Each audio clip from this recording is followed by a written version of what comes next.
Oh, oke. Semuanya bisa lihat screen-nya dengan baik nggak? Bisa, Kak. Oke, good, good. Um, well, sekarang jam 7.20. Buat ngingetin timing aku. Hai semuanya, hi everyone. Aku senang banget bisa ada di sini, bisa ketemu sama teman-teman. Meskipun ini sekarang masih pada off cam ya, jadi nggak bisa lihat mukanya, tapi nggak apa-apa. Semoga nanti setelah ini teman-teman bisa on cam, bisa memberanikan diri. Terus mungkin di masa depan juga kita bisa ketemu lagi secara in person, nggak cuman di balik laptop doang, karena pada saat semuanya udah mulai membaik nantinya.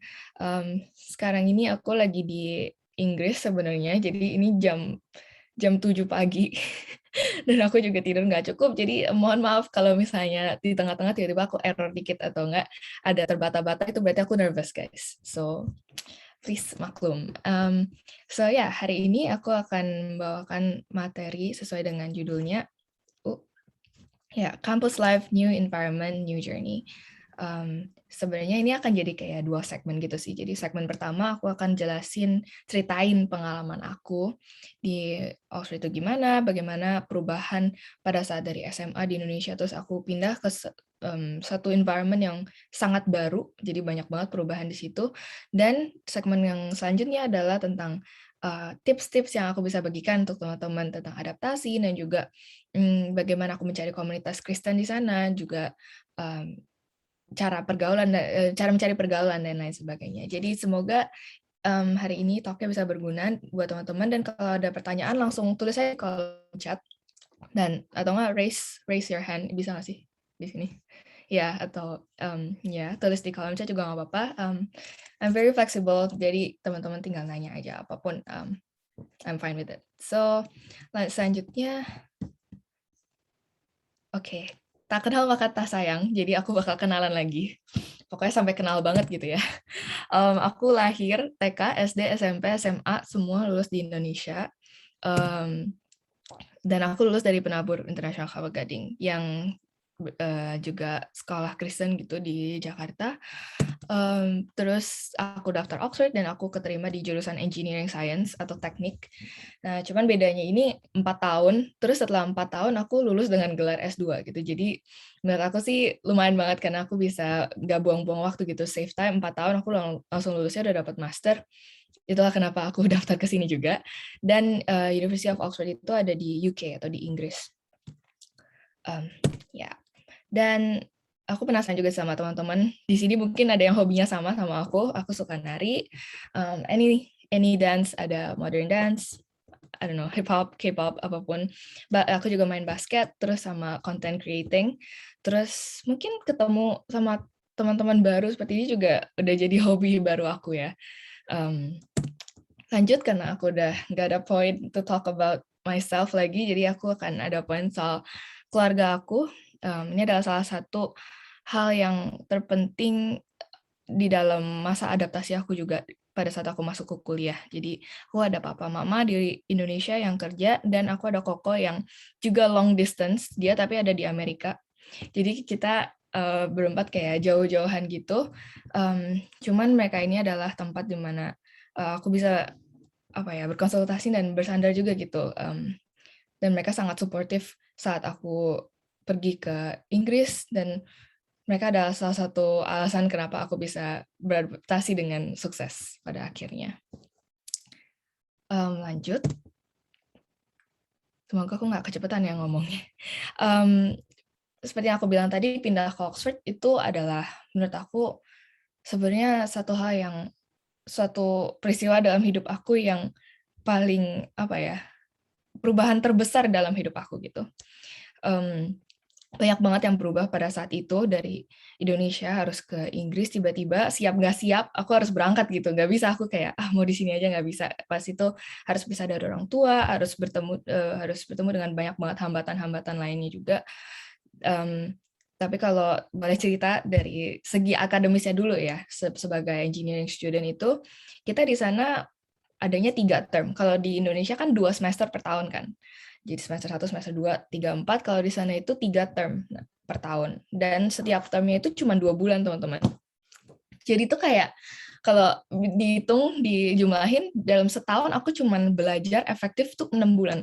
6 bulan lain itu aku libur. Nah, makanya setiap aku mulai term itu dari awal sampai akhir term itu kayak intens banget. Bener-bener apa ya, aku tuh udah gak bisa main-main sama sekali gitu. Di setiap minggunya aku ada 8 jam lecture, dua tugas itu kayak paper yang aku harus kumpulin. Satu papernya bisa kayak 15-20 jam buat dikerjain.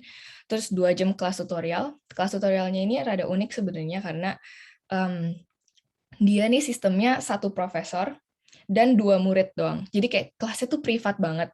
Makanya aku harus belajar banget karena profesornya bakal tahu guys kalau misalnya aku tuh nggak belajar. Karena nanti akan ada kelas-kelas tutorial kayak gini. Dan kalau misalnya aku nggak ngerti di satu bagian, wah udah ketahuan deh. Jadi makanya nggak bisa kabur-kaburan dan tetap harus belajar terus tiap hari, tiap jam. Terus ada 5 jam lab juga karena aku STEM kan, engineering. Dan menurut aku karena ini tuh rasa intens banget, jadi rasanya tuh tingkat kesulitannya tinggi banget gitu dibanding pada saat aku SMA di Penabur gitu yang katanya susah kan, gak ada apa-apanya deh, kayak tingkat kesulitannya tuh udah tinggi banget gitu dan semua pelajarannya juga udah sangat dalam, workload-nya juga menurut aku sangat intens. Dan awal-awal jujurnya pada saat aku pertama kali pindah tuh aku kayak agak keteteran gitu loh, kayak agak gak nyangka bakal seintens ini.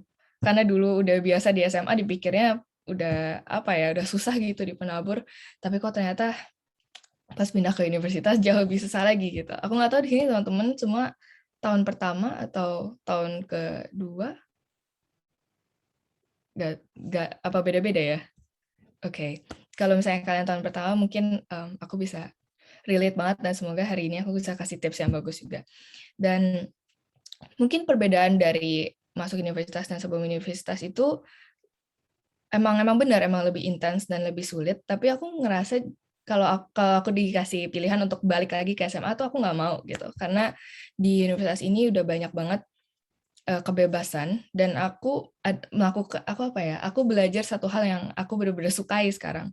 Jadi meskipun susah, tapi aku tahu kalau ini akan berguna, apapun yang aku pelajarin sekarang ini akan berguna untuk karir aku ke depannya. Jadi aku tetap bersyukur karena uh, aku udah bertumbuh sampai umur segini dan akhirnya bisa ada di universitas yang aku mau gitu.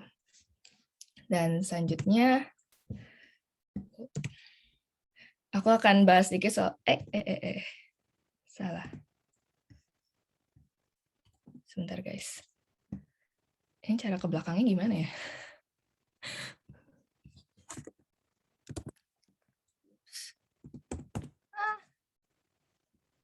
Oke. Social life. Jadi aku mau bahas sedikit juga apa yang aku lakukan di sana, di societies-nya dan organisasinya. Karena aku ada dance, ini di sebelah kiri atas itu aku badminton, terus juga kadang-kadang suka basket juga, terus ada dance. Aku juga deket banget sama teman-teman international students lainnya yang ada di Oxford. Kita semua suka kumpul-kumpul, misalnya ada Imlek, ada apa ya, international student formal dinner gitu. Kita biasanya makan bareng kayak makan fancy, pakai pakai baju bagus gitu, pakai gaun, pakai jas. Habis itu kita makan bareng di tempat makan yang kayak Harry Potter gitu.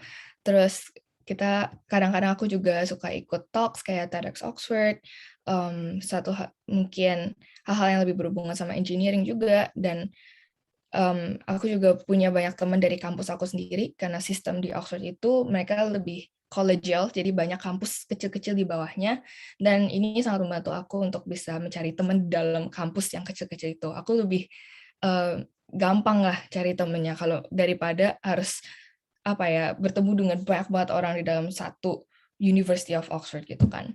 Dan yang terakhir aku juga ada komunitas gereja yang aku sangat sayangi dan aku sangat bersyukur aku bisa ketemu gereja yang bagus di sana.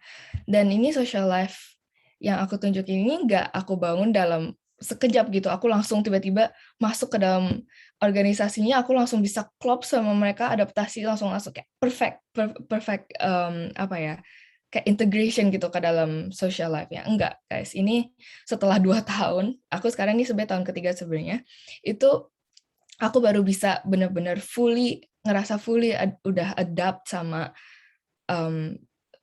organisasi-organisasi ini, dan aku mulai tahu apa aja organisasi yang aku mau ikuti gitu. Dan kalau misalnya boleh lebih banyak ngomong soal gerejanya, menurut aku sangat penting untuk bisa mencari kenapa sih? Bisa mencari komunitas gereja yang baik pada saat teman-teman masuk ke kuliah. Kenapa? Karena yang aku sadar pada saat aku baru pertama kali masuk ke universitas adalah kita tuh punya freedom yang banyak di dalam tangan kita. Jadi tiba-tiba kita punya banyak kebebasan yang tadinya aku pikir, wah kayaknya aku nggak bakal punya kesempatan untuk melakukan ini, atau aku nggak bakal lah melakukan hal ini, ikut ini, ikut itu. Tapi ternyata pada saat aku masuk kuliah, aku menyadari kalau, wah aku bisa melakukan apapun yang aku mau, apalagi sekarang jauh dari orang tua gitu ya. Semua kesempatan tuh ada gitu, aku bisa melakukan apapun yang aku mau. Dan menurut aku kebebasan yang ada di tangan aku tiba-tiba ini tuh sangat-sangat membuat aku takut justru. Jadi dari tahun pertama aku udah janji sama Tuhan, dan juga aku udah bilang sama keluarga kalau aku mau langsung mencari komunitas Kristen yang sepaham sama aku, dan di mana aku tuh ngerasa nyaman dan juga comfortable buat cerita, dan di sana juga ada komsel yang sama kayak di Indonesia, dan aku bersyukur banget bisa bertemu dengan Trinity Church Oxford namanya.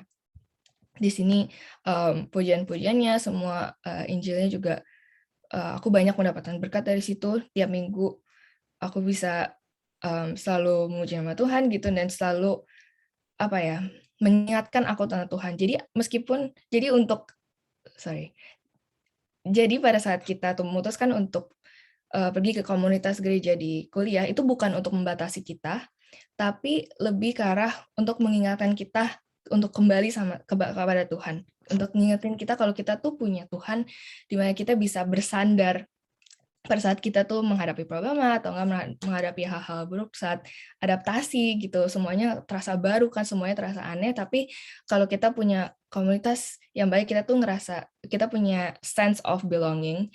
Dan sejujurnya ini sangat helpful buat aku pada saat di tahun pertama bisa punya gereja yang aku nyaman gitu.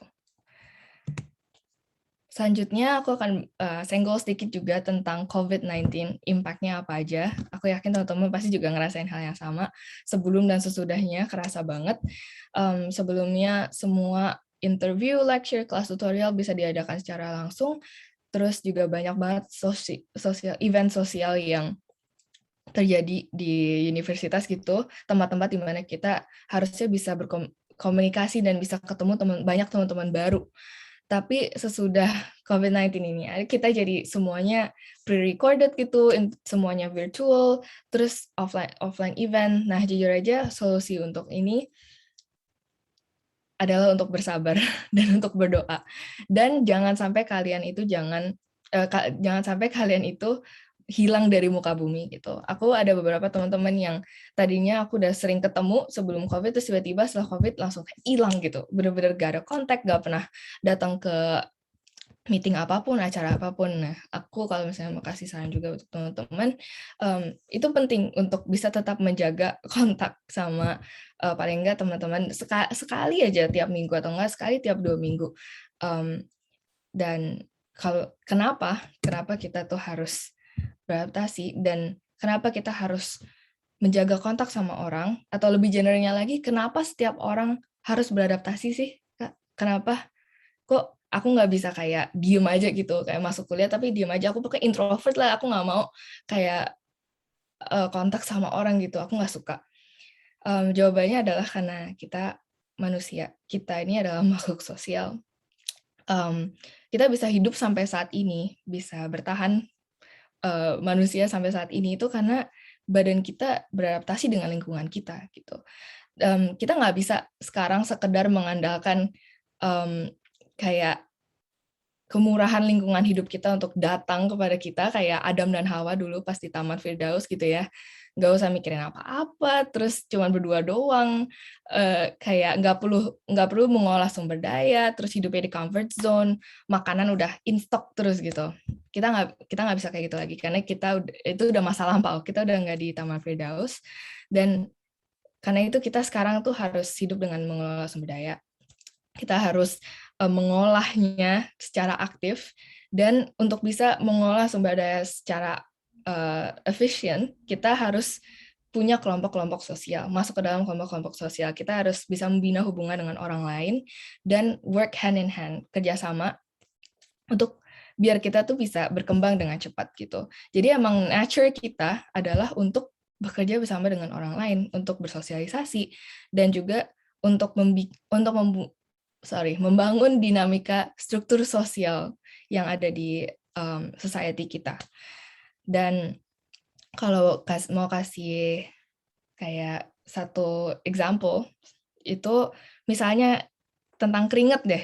Kalau misalnya kita tuh ada di tempat yang panas, kita pasti keringetan kan. Nah, itu cara badan kita untuk beradaptasi dengan lingkungan kita yang baru. Kalau misalnya kita lagi masuk ke tempat dingin, terus tiba-tiba badan kita kayak keringetan gitu, malah kita bisa mati gitu ya karena hipotermia. Jadi itulah kenapa setiap orang harus bisa beradaptasi, dan aku tahu banyak banget teman-teman juga yang takut beradaptasi karena takut perubahan dalam kehidupannya.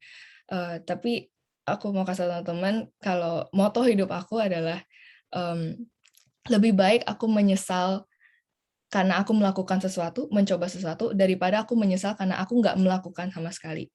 Jadi lebih baik kalian tuh mencoba dulu, dan biarkan perubahan itu datang ke dalam diri kalian. Karena perubahan itu bisa baik atau buruk, dan kalian bisa milih untuk mengambil perubahan yang baik gitu.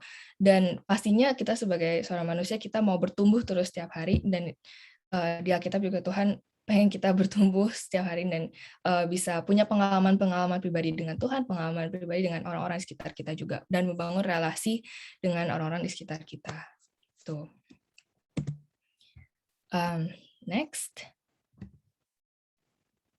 Sekarang aku mau kasih sedikit tips untuk adaptasi di lingkungan yang baru. Yang pertama adalah untuk cari perkumpulan atau organisasi yang sesuai dengan hobi dan minat kalian. Misalnya pas di SMA kalian punya hobi untuk main basket, atau enggak untuk ikut organisasi di sekolah, apa sih namanya, OSIS gitu-gitu, kalian bisa juga cari, pasti ada di universitas untuk cari perkumpulan ini yang sesuai dengan minat kalian, biar kalian tetap ngerasa aktif dan ngerasa diterima dalam perkumpulannya.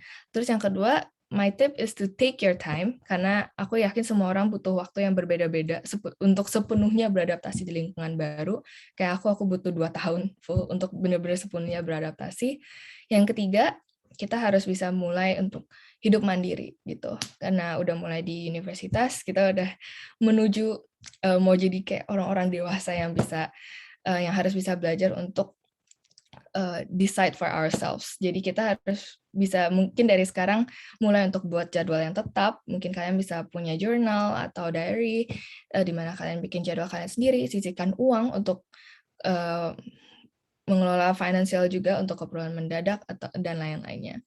Selanjutnya, kalau misalnya kalian sempat ngerasa kewalahan di tengah-tengah saat kalian adaptasi di lingkungan yang baru, I have a tip buat kalian untuk misalnya bawa foto-foto keluarga, atau enggak kalian bisa mungkin nonton acara TV show yang kalian suka, favorit kalian, atau enggak masak makanan favorit kalian yang dulu kalian sering buat di rumah misalnya. Itu I think itu adalah healthy distraction yang bisa bikin kalian ngerasa, oh ya, good job Keisha, good job kalian gitu sudah bisa grow sampai sekarang, itu bisa mengingatkan kalian tentang keluarga kalian di rumah dan sejauh mana kalian sekarang tuh sudah bertumbuh.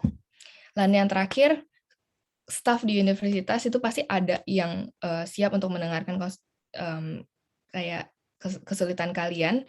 Mereka ada kalau misalnya kalian mau konsultasi untuk bantu kamu, kalau misalnya kamu ada kesulitan yang kamu nggak bisa ceritain ke keluarga di rumah, misalnya nggak relate gitu, atau nggak sama teman-teman sekitar juga malu, kalian bisa selalu ke staff yang ada di universitas kalian sendiri. Selanjutnya, sekarang tips untuk bergaul dan mendapatkan teman di lingkungan kampus.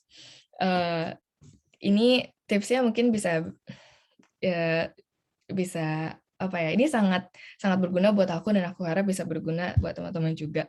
Yang pertama itu aku paling takut kalau misalnya orang lagi ngomong terus aku tuh nggak ngerti apa-apa. Jadi sebelum aku datang ke misalnya ada kayak perkumpulan organisasi atau ada meeting, ada gathering gitu, aku selalu make sure buat baca berita atau enggak news yang terbaru di daerah aku atau enggak di kampus gitu. Jadi paling enggak kalau misalnya ada orang ngomongin sesuatu, aku tuh bisa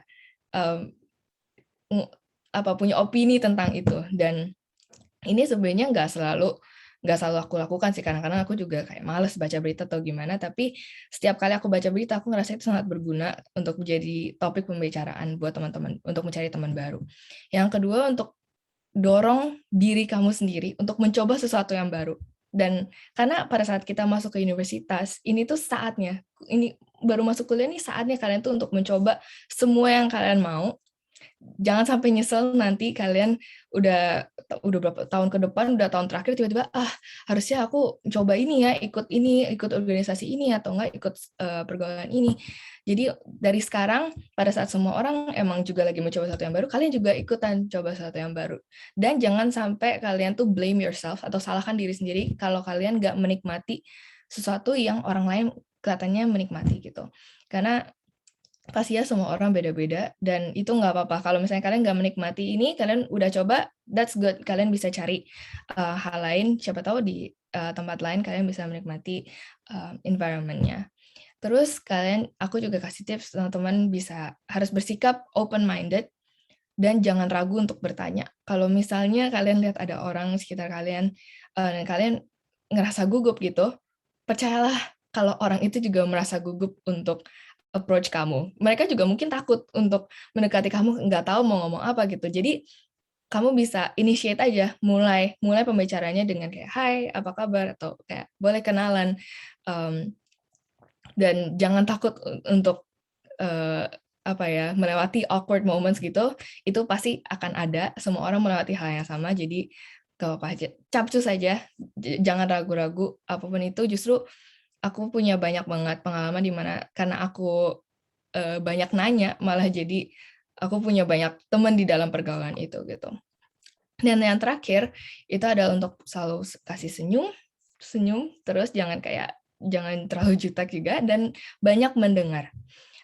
Kamu nggak selalu harus punya topik untuk dibicarakan. Kadang tuh orang-orang yang banyak, apalagi yang talkative gitu ya, mereka lebih suka untuk berteman dan ngobrol dengan orang yang suka mendengarkan secara aktif ya, bukan pasif kayak masuk keluar kuping kanan terus keluar kuping kiri gitu. Kalian bisa kasih respon yang baik dan juga bertanya balik gitu soal topik yang mereka sedang bicarakan. Jadi kadang kalau misalnya dipikir-pikir lagi, untuk bergaul dan untuk bisa mendapatkan teman itu gak susah yang kita bayangkan. Itu kita semua tuh kayak semuanya dikabutkan dengan ketakutan, anxiety kita, dan juga dengan ketakutan akan perubahan atau ragu-ragu gitu. Sebenarnya cobalah teman-teman untuk merubah diri kita untuk sekali ini aja gitu. Jadi berani untuk sekali aja dan kalian pasti akan bersyukur kalian sudah melakukan itu. Gitu. Dan kayaknya itu aja dari aku untuk saat ini. Sebenarnya rada kecepatan sih, tapi mungkin kita bisa ngobrol lebih banyak di Q&A kalau teman-teman ada pertanyaan. Thank you. Oke Kak Kesha, terima kasih banyak atas materi yang telah disampaikan. Keren banget ya teman-teman. Boleh kasih reaction nih buat yang materi yang disampaikan oleh Kak Kesha. Ya, makasih. Oke teman-teman, aku mau mengingatkan teman-teman boleh mengisi presensi yang telah disediakan oleh panitia di kolom chat. Presensi ini berguna untuk meminta saran dan kritik teman-teman semua akan jalannya acara dan berguna untuk pengisian e-sertifikat. Apabila teman-teman tidak mengisi e-sertifikat, maka teman-teman tidak akan mendapatkan e-sertifikat. Oke teman-teman, sekarang tibalah saatnya kita akan masuk dalam sesi Q&A. Buat teman-teman boleh nih yang masih pada penasaran suka duka kuliah di Oxford atau mungkin ada yang mau sharing tentang pengalaman kuliahnya, boleh banget nih. Teman-teman bisa tulis di kolom chat atau raise hand dan nanti akan dipersilahkan untuk menyebutkan pertanyaannya.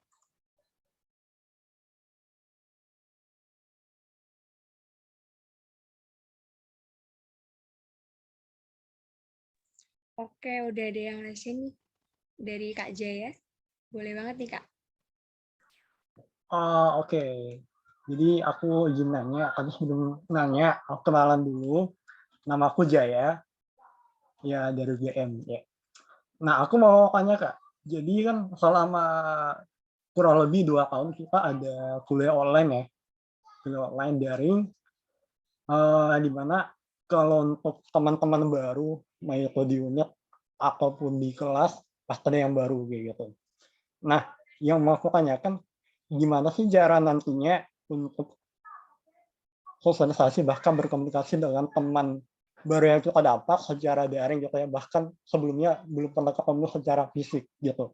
Karena jujur aja dari pengalaman aku sekarang ini ada orang kayak gitu, maksudnya aku belum pernah ketemu dia gitu, tapi rada akrab gitu buat komunikasi atau diskusi bahkan gitu. Nah kira-kira begitu. Makasih ya.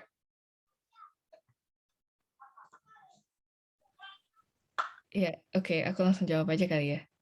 Ya, thank you buat pertanyaannya Jayan dan sebenarnya aku juga ngerasain hal yang sama. Kalau misalnya rasanya pasti awkward dulu gitu ya di awal. Kita udah sering ketemu, udah sering diskusi secara virtual, terus tiba-tiba ketemu secara langsung kayak gimana nih caranya?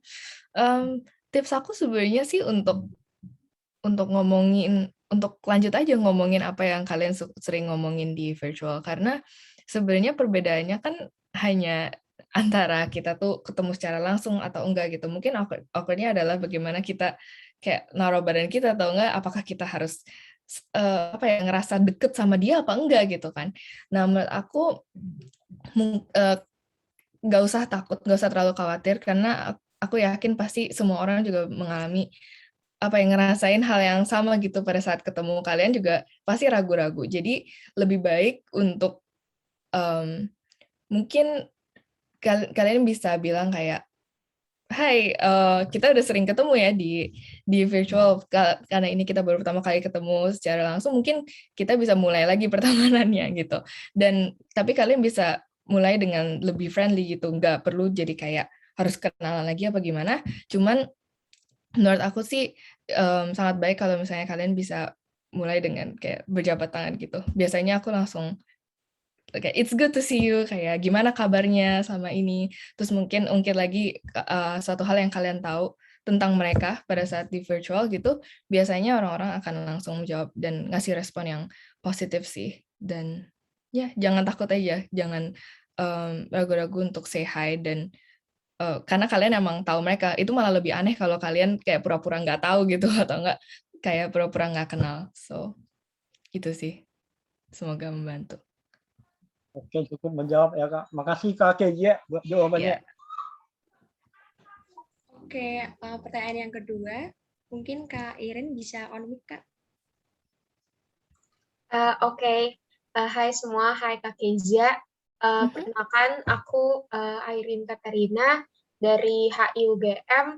Sebenarnya aku mau nanya kayak, how do you measure your impact di community yang kakak ikutin atau mungkin di church yang kakak ikutin kayak, how do you measure your positive atau maybe negative impact juga gitu Kak? Oke. Sebenarnya sih awalnya pas pertama kali datang ke church kan aku nggak langsung masuk komsel ya. Aku pasti ikut hari Minggunya dulu gitu, ikut ibadahnya. Dan di sini juga aku kaget banget ternyata ada banyak gereja gitu. Ternyata orang-orang banyak yang Kristen juga di sini. Aku pikir enggak. Dan aku udah coba kayak sekitar 2-3 gereja gitu datang. Dan mungkin dari yang pertama aku lihat itu adalah segi apa ya diversity di komunitasnya. Jadi misalnya ada satu gereja yang isinya cuma students doang, atau enggak satu gereja yang campur, ada orang tuanya juga, ada anak mudanya juga, ada satu gereja yang kayak Hillsong gitu. Jadi lebih ke arah kayak Injilnya itu dibawakan secara virtual gitu. Jadi kita kayak nonton bareng gitu sama orang-orang teman-teman gereja. Dan dari semua itu impact yang apa ya? Ukuran yang aku ambil adalah mana yang setelah aku selesai gereja itu aku ngerasa kayak aku pengen balik lagi gitu untuk ketemu dengan komunitasnya lagi dan aku pengen aku ngerasa kayak apa ya, a sense of belonging itu ngomongnya gimana? Aku ngerasa kalau aku tuh um, bisa connect sama gerejanya dalam hal sebenarnya pemahaman juga sih pemahaman Injilnya. Apakah ini sesuai dengan apa yang aku sama ini udah tahu sebelumnya dan apakah sesuai dengan apa yang udah aku baca dari Alkitab setiap hari itu pertama dan juga mungkin dari segi apa ya, kalau aku lebih suka dengan komunitas yang lebih nyampur gitu, bukan cuma student doang. Karena aku suka untuk dengerin pergumulan orang-orang dari yang dewasa juga dan aku pengen bisa melihat ke depan kayak gimana. Aku pengen belajar dari pengalaman-pengalaman mereka dan juga aku ngerasa lebih welcoming juga dengan komunitas yang ada orang tuanya, ada yang ngejaga kita. Dan yang terakhir adalah worship-nya, cara worship-nya. Mungkin karena aku tuh basisnya GKI, jadi aku lebih sukanya yang kayak peaceful gitu, yang aku bisa punya waktu buat Tuhan tuh dengan diri aku sendiri tuh lebih, pokoknya gitulah, kalian ngerti. So, ya, jadi itu sebenarnya lebih ke arah kayak kalian bakal bisa ngerasain sendiri pada saat coba ke gerejanya, dan apakah kalian nanti bisa ketemu temen yang kalian kalian nyaman gitu di gerejanya itu juga mungkin bisa jadi salah satu faktor gitu. Dan setelah masuk ke Komsel itu aku langsung lebih tahu lagi sebenarnya. Jadi dari pertama kali aku datang ke gereja yang beda-beda ini, aku juga langsung nanya apakah mereka ada Komsel, apakah Komselnya ini apa ya kayak sering gitu seminggu sekali. Menurut aku itu juga penting gitu. Jadi ya kalau bisa sih yang pokoknya yang kamu nyaman aja. Dan bergumul sama Tuhan, berdoa terus. Thank you, Kak. Ya. Oke, terima kasih Kak Iren. Dan pertanyaan selanjutnya yaitu dari Kak Lisa. Kak Kesha mau tanya, dari SMA udah jago English atau mau masuk Oxford harus belajar English buat IELTS? Sama tipsnya dong Kak, biar lancar English-nya. Oh, enggak. Aku sama sekali enggak jago pas aku SMA. Justru aku masuk ke penabur internasional itu karena aku pengen belajar bahasa Inggris, guys. Jadi pas di SD, SMP, SD, itu aku nggak kayak bahasa Inggris aku bagus nilainya. Cuman kalau misalnya disuruh ngomong gitu ya udah kabur semua lah bahasa Inggrisnya, vocabnya. Jadi aku emang belajar mulai pas SMA dan ada les juga sebentar banget pas SD, SMP gitu. Dan tapi untuk masuk Oxford itu emang banyak banget apa ya perubahan gitulah ya, bahasa Inggrisnya juga beda. Meskipun aku ngerasa udah bagus bahasa Inggrisnya setelah lulus dari penabur, pas masuk Oxford juga aku langsung ngerasa jelek lagi karena orang-orang di sini wah bahasa Inggrisnya udah sangat gila gitu, sophisticated banget kan.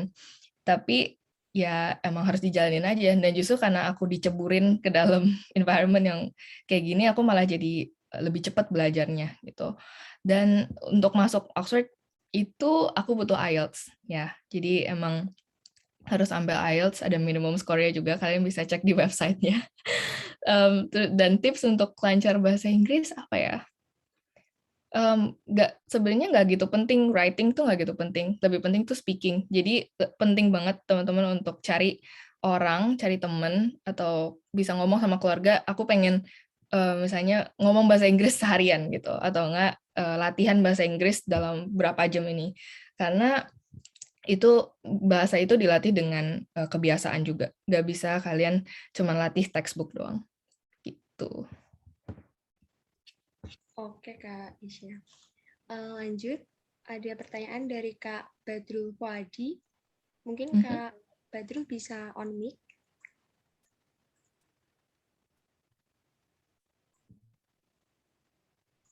Sepertinya ada kendala jaringan, maka dari itu aku bacain aja ya Kak. Kak Kesha mau tanya, gimana Kak Kesha adaptasi dengan pelajaran dan sistem belajar di Oxford? Adaptasinya ya, BTW makasih teman-teman untuk pertanyaannya. Semua sejauh ini pertanyaannya bagus-bagus banget dan aku juga suka kalau teman-teman nanya soal pelajaran karena ya itu menyenangkan. Di Oxford ini itu orang-orangnya terasanya sangat ambisius ya. Jadi kalau misalnya kayak jalan di tengah-tengah kota aja gitu, lihat kiri kanan banyak kafe, banyak kayak tempat-tempat belajar, kalian bisa lihat kayak orang-orang lagi belajar terus gitu. Dan aku yakin nanti di UGM juga pasti kalian akan tinggal di daerah di mana kalian akan lihat banyak banget teman-teman kuliah lainnya gitu kan, teman-teman kampus yang belajar terus. Dan awal-awalnya itu agak-agak susah buat aku untuk kayak belajar setiap hari karena aku tipe yang belajar kayak semalam sebelumnya biasanya. Jadi pas sampai sini itu aku langsung harus bikin kayak planner gitu. Jadi aku harus punya weekly planner. Dalam satu hari aku harus punya apa yang harus aku accomplish dalam hari itu. Apa yang harus aku dapatkan dalam hari itu. Jadi dan aku selalu make sure untuk deadline itu diselesaikan paling nggak semalam sebelumnya karena aku suka stres. Jadi satu hal yang kalian harus tahu pada saat kalian adaptasi dengan sistem pelajaran yang baru gitu adalah mengenali diri kalian sendiri dan cara kalian belajar. Kalau misalnya kalian tahu kalian tuh suka stres kalau misalnya udah deket-deket deadline atau enggak kalian tuh misalnya nggak bisa nih belajar dari ngelihat sesuatu, kalian harus dengar kayak kalian sistemnya auditory atau enggak kalian harus kayak bikin mind map apa segala macam itu penting banget buat kalian kenalin diri kalian sendiri biar pada saat ada perubahan di sistem edukasinya kalian tetap bisa ngikutin dengan cara kalian sendiri gitu dan harus banyak planning sih menurut aku. Gitu. Kak. Ya. Terima kasih Kak atas jawabannya. Lanjutnya ada Kak Sika. Dipersilakan untuk on mic Kak.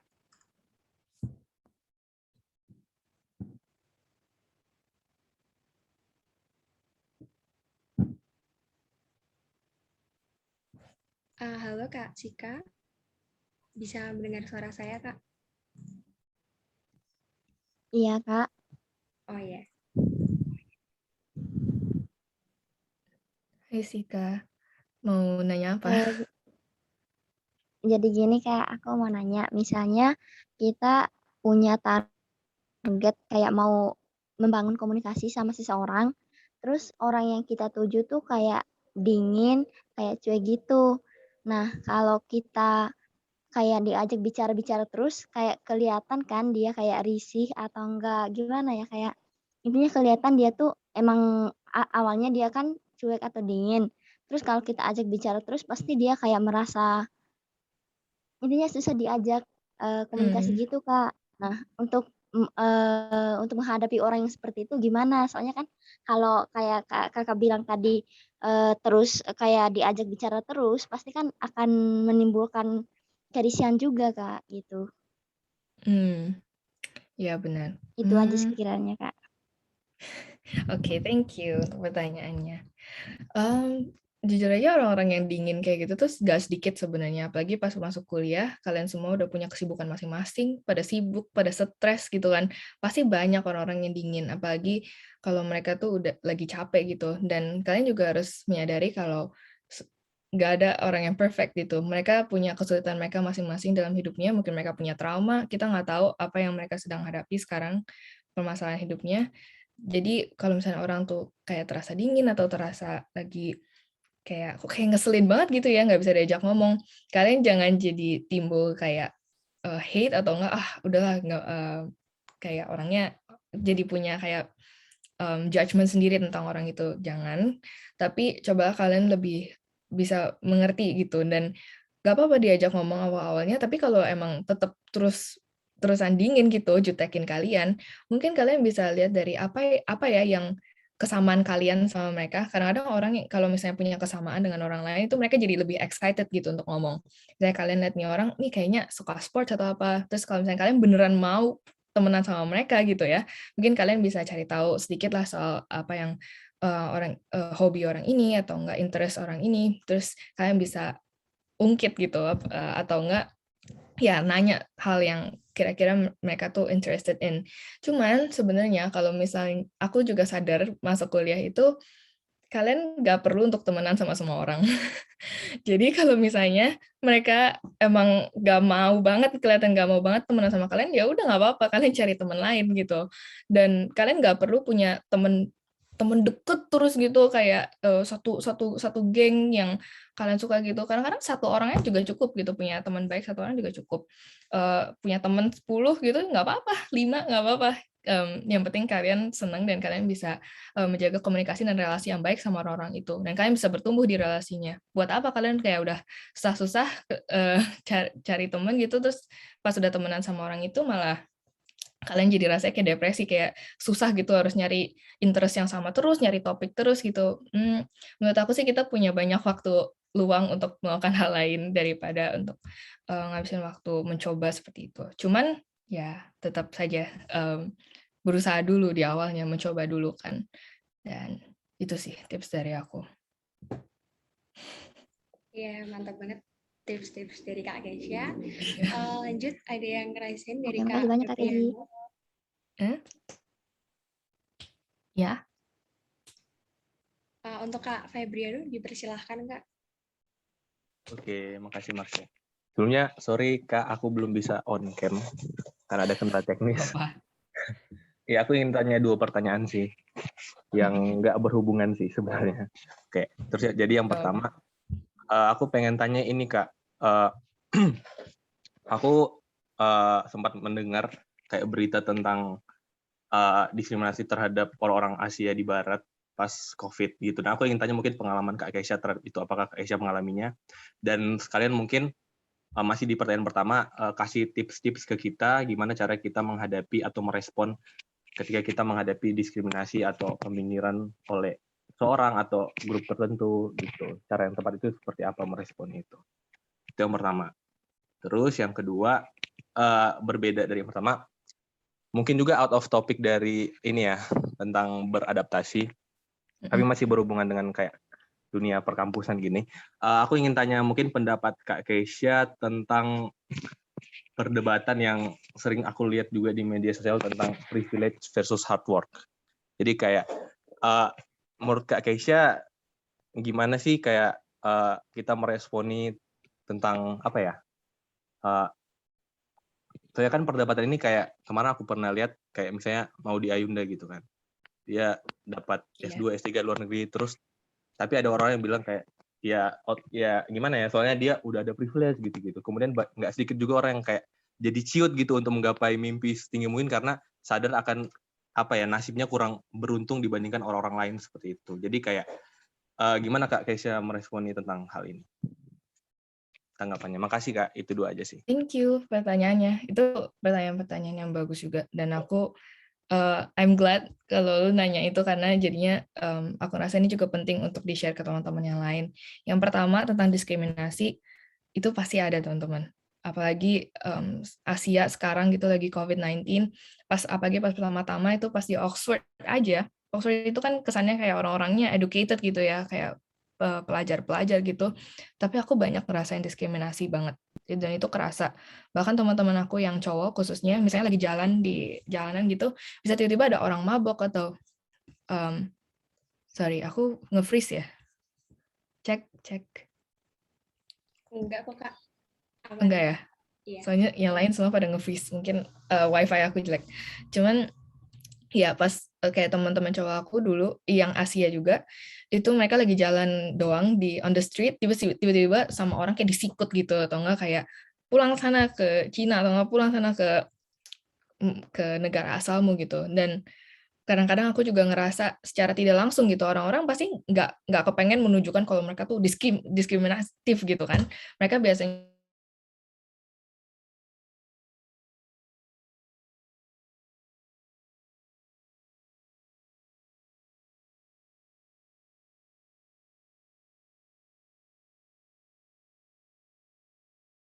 Maaf teman-teman, sepertinya Kak Keisha ada kendala sinyal. sorry, sudah balik. Baik. Apakah udah oke? Yes, udah oke Kak. Ya, maaf sinyalnya Sinyal lagi aneh tiba-tiba. Tadi sampai mana ya? Sampai teman-teman aku yang didiskriminatif ya? Iya, ada, pasti banyak diskriminasi yang aku rasakan. Dan kebanyakan itu bukan secara langsung gitu, mereka nggak terang-terangan kalau mereka diskriminatif, tapi kebanyakan tuh secara tidak langsung. Kayak misalnya kita mau ngajak ngomong, terus mereka kayak, kayak side eye gitu, ngeliat ke samping doang, atau nggak mau temenan, nggak mau ngajak ngomong gitu. Dan ya, kadang-kadang kita nggak di-include di dalam tim atau gimana, kalau basket gitu ya, aku ngerasain banget dan cara aku mengatasi itu, adalah untuk pertama-tama sadar kalau itu bukan salah aku.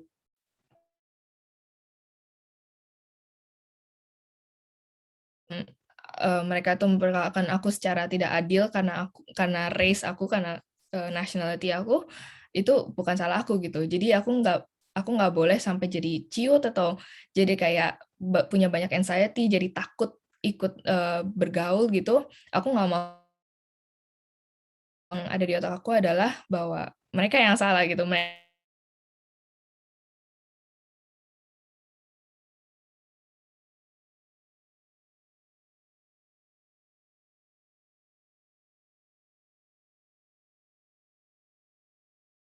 Ya, teman-teman, kita tunggu sebentar, Kak Kesha.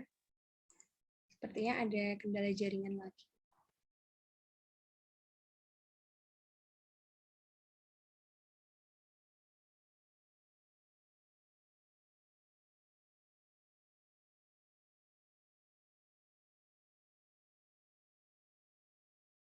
Halo, Kak Kesha.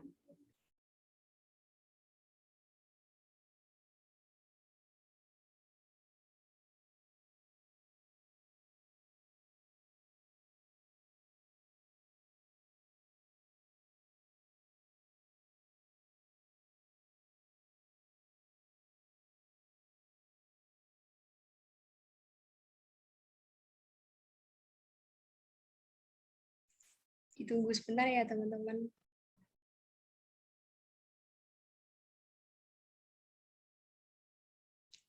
Sambil menunggu, teman-teman bisa mengisi presensi yang sudah diberikan oleh panitia di kolom chat, karena presensi ini berguna untuk pengisian e-sertifikat. Terima kasih.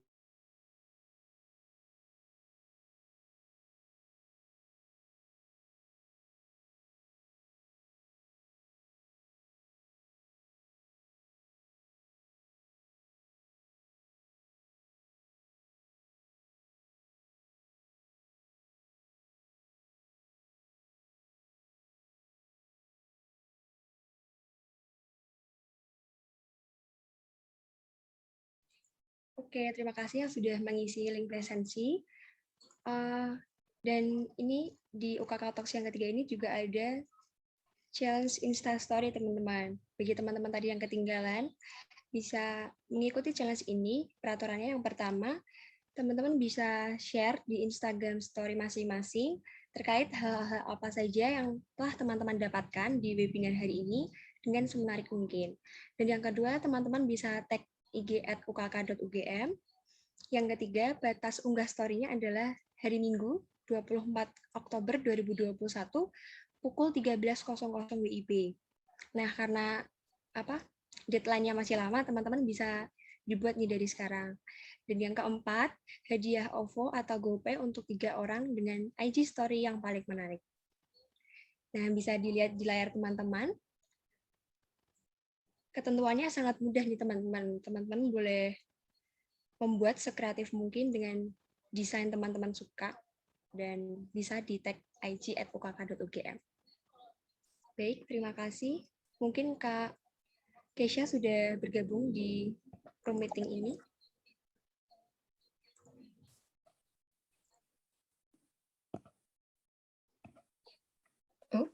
Oh ya, Halo. sudah.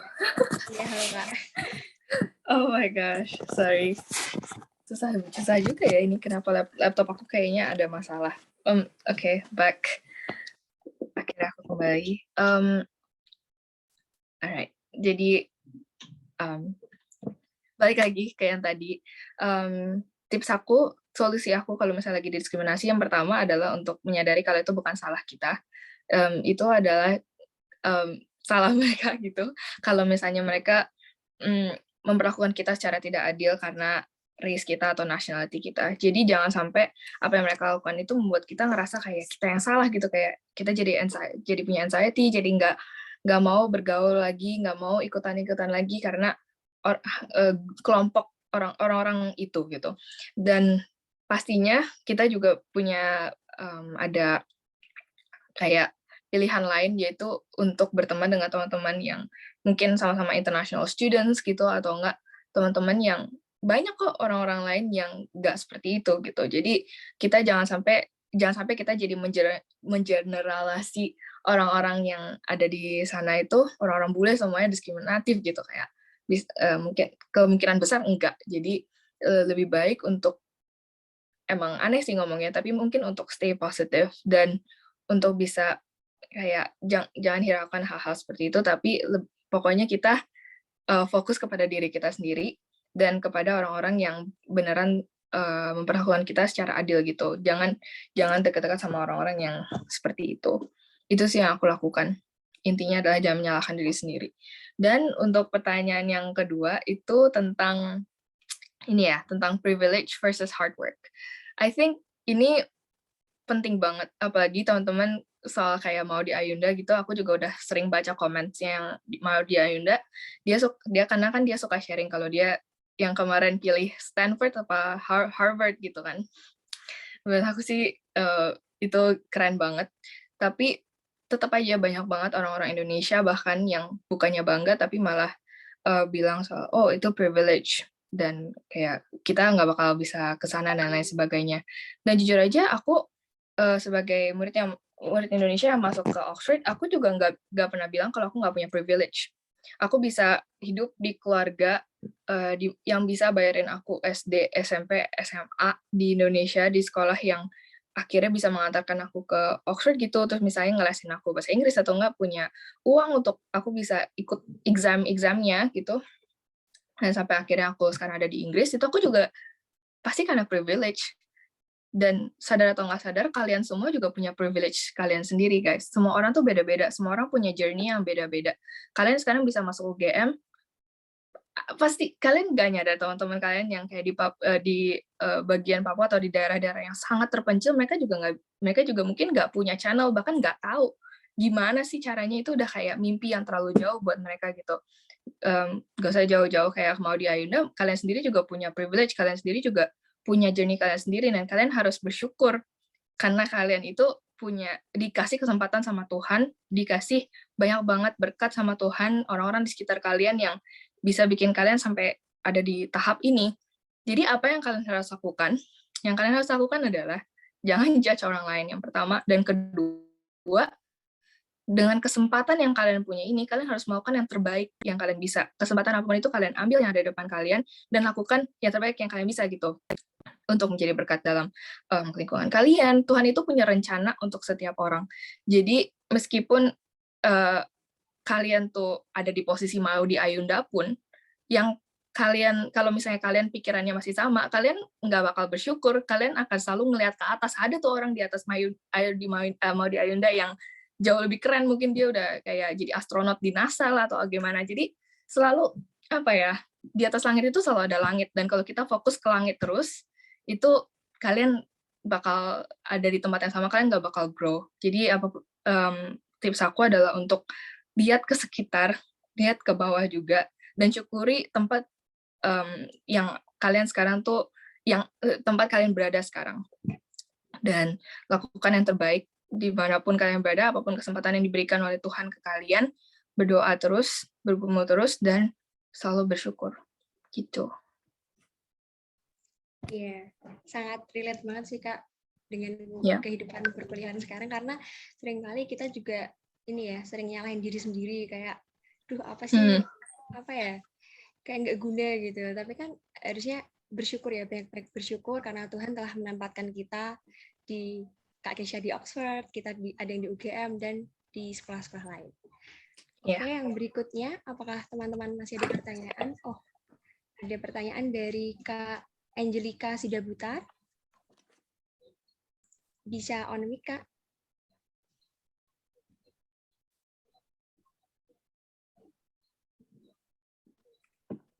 Halo Kak Angelica.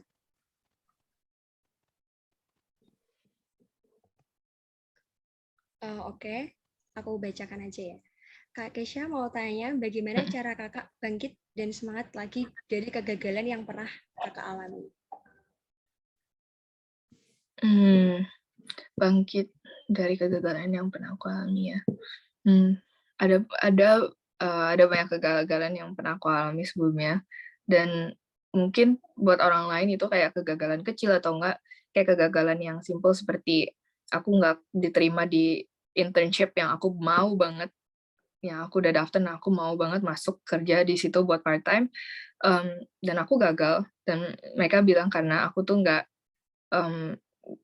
kualifikasinya nggak cukup gitu untuk masuk ke situ, dan aku ngerasa kayak pas itu rasanya tuh kayak apa ya, aku seperti hidup aku tuh kayak udah, yang tadinya aku pikir aku pasti bakal masuk situ, aku udah nyiapin nih berapa bulan untuk kerja di sana dan lain sebagainya, terus tiba-tiba kayak hangus gitu aja, oh ternyata aku nggak keterima gitu, dan aku langsung menyalahkan diri aku sendiri lagi. Aku mungkin permasalahan aku juga gitu ya, kalau teman-teman juga ada yang sama, aku suka menyalahkan diri aku sendiri, dan cara aku bangkit dari situ adalah aku berdoa dan aku nyanyi lagu. Pas itu aku nyanyi lagu kayak Jesus I Need You, itu kayaknya dari Hillsong.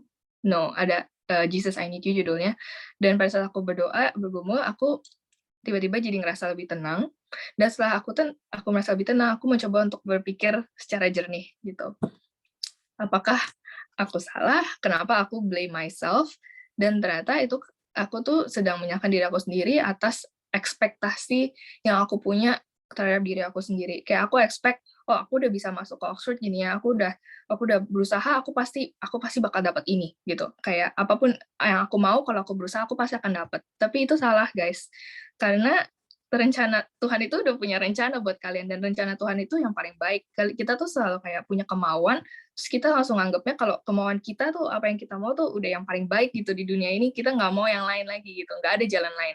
Nah tapi kita tuh cuma manusia guys, kita tuh debu gitu, kayak Tuhan pencipta kita tuh yang tahu, dia tuh udah punya plan buat kita, dia tuh tahu mana yang paling baik buat kita. Jadi meskipun kalian tuh ngerasa gagal, itu mungkin karena kalian kira kalian bisa dapetin itu gitu, kalian punya ekspektasi buat diri kalian sendiri.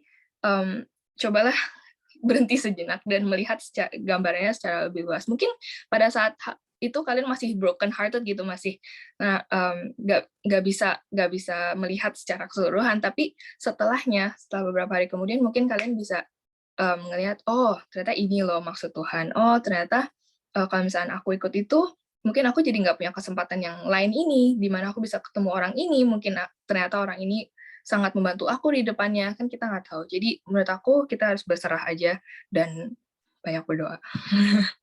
Itu yang paling penting, komunikasi sama Tuhan. Iya, baik Kak. Jadi intinya kayak kita cari waktu sendiri untuk berkomunikasi dengan Tuhan dengan mungkin bisa berdoa, mendengarkan pujian-pujian gitu ya Kak, biar lebih tenang gitu. Oke, pertanyaan yang terakhir dari Kak Lisa. Apakah bisa on mic, Kak?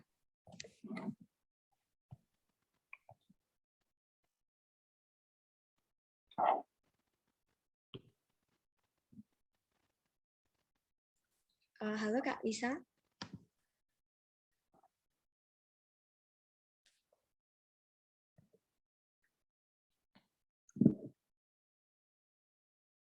Halo Kak Lisa. Terdengar jelas nggak, Kak? Oh ya, terdengar. Jadi aku mau nanya, kan aku masih SMA ya, Kak. Terus kan kalau pelajaran online kayak gini kan pakai gurunya tuh kayak nge-share materinya tuh kayak pakai MS Word atau PPT gitu kan. Nah, kalau di Oxford tuh online kayak gini apa juga pakai MS Word, PPT gitu atau pakai aplikasi khusus gitu kayak anak kuliahan gitu, Kak? Terima kasih, Kak. Ya, thank you pertanyaannya. Ya menarik sih. Pastinya ya kita pakai Microsoft Teams buat virtually connect sama other people, sama orang-orang lain. Dan kita juga banyak share screen, banyak kayak share video gitu. Apalagi pas kemarin virtual itu kita kelas tutorialnya juga virtual. Jadi ngobrol sama profesornya itu juga virtual gitu. aku juga ngerasa ada beberapa mungkin aku nggak terlalu kesusahan untuk pakai aplikasi-aplikasi baru, mungkin karena aku anak engineering juga ya, jadi kayak aku emang lumayan suka teknologi dan aku fasih dalam kayak otak-atik atau enggak coba-coba ini itu. Jadi mungkin buat teman-teman jangan takut untuk bertanya karena biasanya pertanyaan kalian kalau kalian bingung itu mungkin orang-orang lain juga banyak yang bingung juga. Jadi nanya aja kalau misalnya kalian kesulitan dalam menggunakan sesuatu perangkat device atau enggak software-software tertentu gitu. Dan aku yakin pas masuk kuliah nanti pasti akan dijelasin dengan sangat jelas gitu dan detail apa yang kalian harus lakukan gitu. Ya, baik. Terima kasih atas jawabannya Kak Keisha. Karena keterbatasan waktu, sesi Q&A kita cukupkan sampai di sini. Dan bagi yang masih ingin bertanya, nanti akan coba dijawab oleh Kak Keisha melalui kolom chat. Dan nanti notulensinya akan di-share di WA grup UKK Talks yang ketiga ini. Terima kasih juga kepada teman-teman atas antusiasmenya dalam sesi Q&A ini. Sekali lagi saya ingatkan untuk teman-teman boleh mengisi presensi yang telah disediakan di kolom chat. Presensi ini berguna untuk meminta saran dan kritik teman-teman akan jalannya acara dan berguna untuk pengisian e-sertifikat. Apabila teman-teman tidak mengisi e-sertifikat, maka teman-teman tidak akan mendapatkan e-sertifikat. Nah, teman-teman, sekarang kita sudah ada di ujung acara. Aku akan menyimpulkan beberapa hal penting dari sesi diskusi tadi.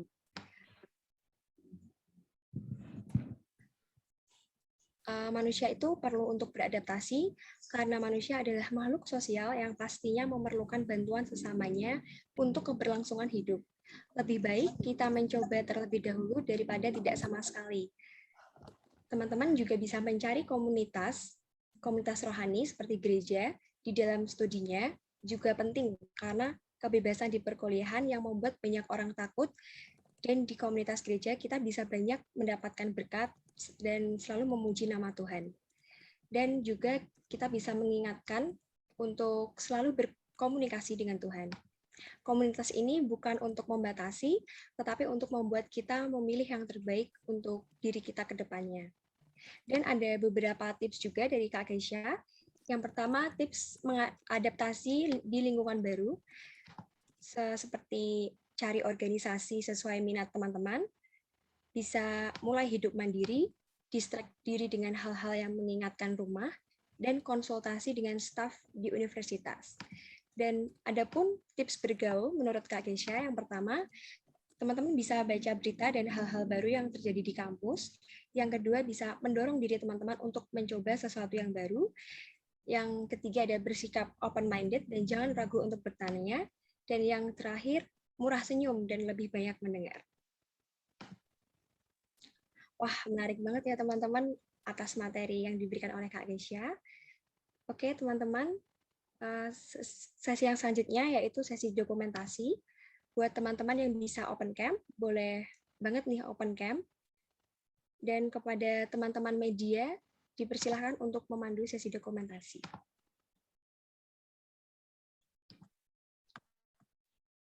Oh iya, terima kasih Kak Keisha. Itu ada di kolom chat. Mungkin teman-teman ada pertanyaan, bisa email ke email tersebut dan bisa DM di Instagram. Baik, teman-teman, dipersilakan untuk on kamera. Di slide 1, aku lihat masih ada yang kosong nih. Yuk. Ayo on cam. Lisa, Febriano, C.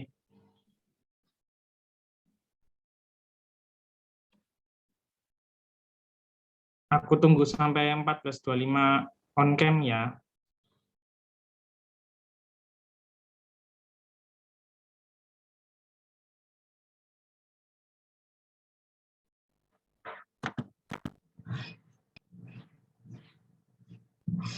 Ayo on cam.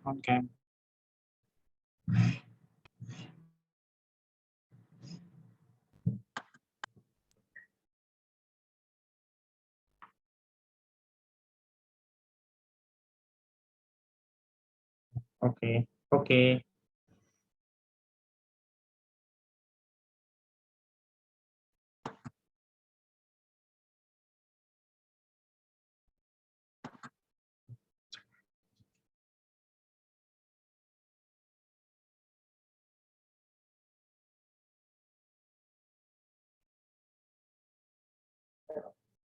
Yuk.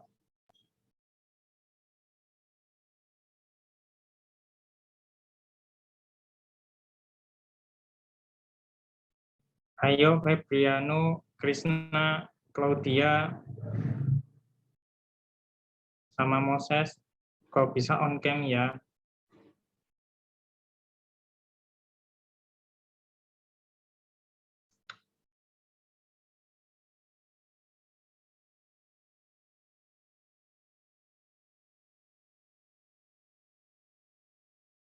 Ayo. Sika juga belum on cam. Febriano. Oke. Oke, kita dokumentasi dulu ya. Yuk. 1,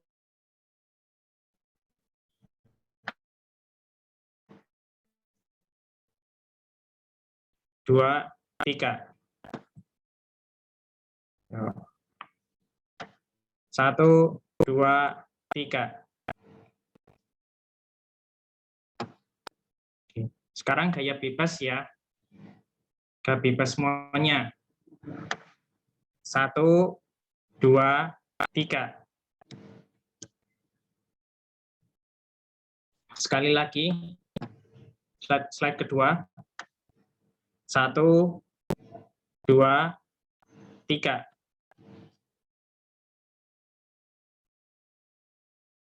Sudah cukup, terima kasih. Baik, terima kasih kepada tim multimedia. Sekali lagi kami mengucapkan terima kasih sekali untuk Kak Kesha telah meluangkan waktunya dalam UKK Talks yang ketiga ini. Sampailah kita pada akhir acara UKK Talks pada sore hari ini. Puji Tuhan semuanya excited mengikuti UKK Talks pada sore hari ini. Untuk menutup acara pada sore hari ini, kita akan berdoa terlebih dahulu. Kita satukan hati, mari kita bersatu di dalam doa. Bapa yang bertata di dalam kerajaan surga, kembali kami datang ke dalam hadirat-Mu ya Bapa, mengucap syukur untuk semua berkat, kasih, dan penyertaan-Mu. Engkau selalu memberi kami kelancaran dalam UKK Talks yang ketiga pada sore hari ini. Banyak ilmu dan hal yang bermanfaat yang kami dapatkan. Semoga kami dapat menerapkan apa yang telah disampaikan oleh Kak Kesha dalam kehidupan kami masing-masing. Ya Bapa, kami juga berdoa untuk teman-teman kami yang belum bisa bergabung dalam acara ini dikarenakan sakit atau ada kegiatan lain. Kiranya Engkau yang memberikan kesembuhan dan memberkatinya dalam aktivitasnya masing-masing. Bapak, sebentar lagi kami akan mengakhiri kegiatan kami dan melanjutkan aktivitas kami yang lainnya. Kiranya Bapak tetap menjaga kami dan memberkati kami. Doa yang jauh dari sempurna ini hanya kami panjatkan di dalam nama Tuhan Yesus, Kristus yang punya kerajaan. Amin. Usai sudah teman-teman rangkaian UKK Talks sore hari ini, aku mengingatkan lagi buat teman-teman yang belum presensi, yuk boleh banget mengisi presensi yang telah disediakan di kolom chat. Presensi ini berguna untuk meminta saran dan kritik teman-teman akan jalannya acara dan berguna untuk pengisian e-sertifikat. Semoga materi yang disampaikan oleh Kak Kesha bisa bermanfaat buat kita semua. Terima kasih buat teman-teman yang telah hadir di UKK Talks ketiga ini, dan sampai jumpa di acara selanjutnya. Tuhan Yesus memberkati. Terima kasih.